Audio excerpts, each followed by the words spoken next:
अगर आप भी चाहते हैं नए वीडियो एवं नए ऑडियो देखने एवं सुनने के लिए तो हमारे गोल्ड स्टूडियो चैनल को सब्सक्राइब जरूर करें एवं बेल आइकन दबाना ना भूलें। बोला बोला बाबा Baijnath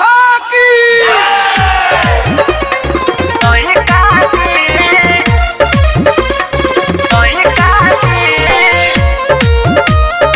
recording by Khushboo studio Harsiddhi.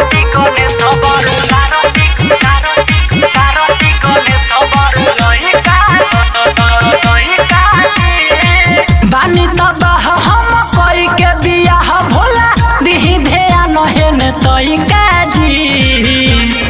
ए भोला जी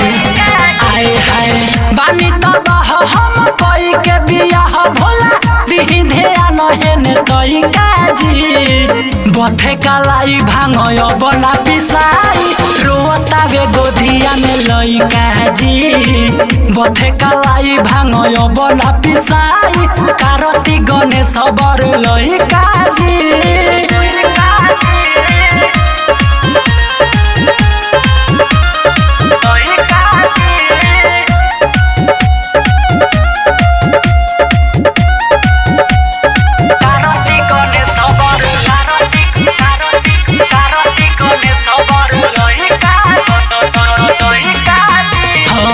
दूध गोलाई का खेलावतानी तब हूँ बहुत सतावतानी दुख बा भारी बनी भिखारी पत्थर पर जिंदगी बितावतानी ए हो दूध गोलाई का खेलावतानी तब हूँ हम के सतावतानी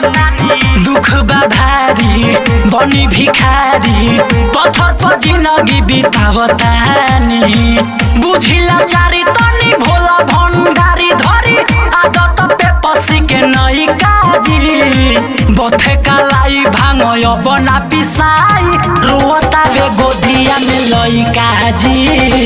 बथे कालाई भांगय बना पिसाई कारती गणेश बर लई काजी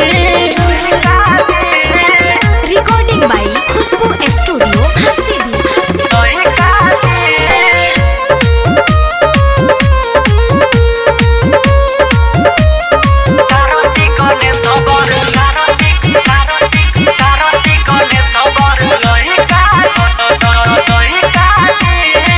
देवघर चली सावन आइल बाटे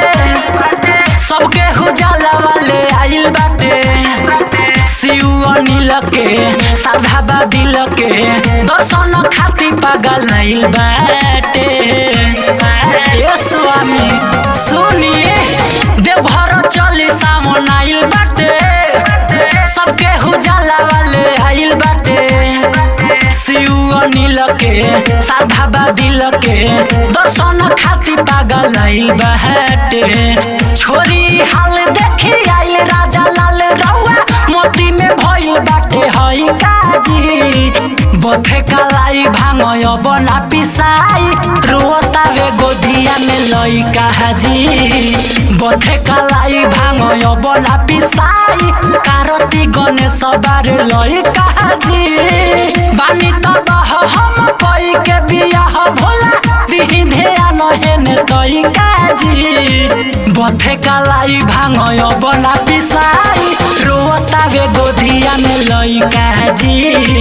बथे कालाई भांगय बना पिसाई कारती गणेश बार लई काजी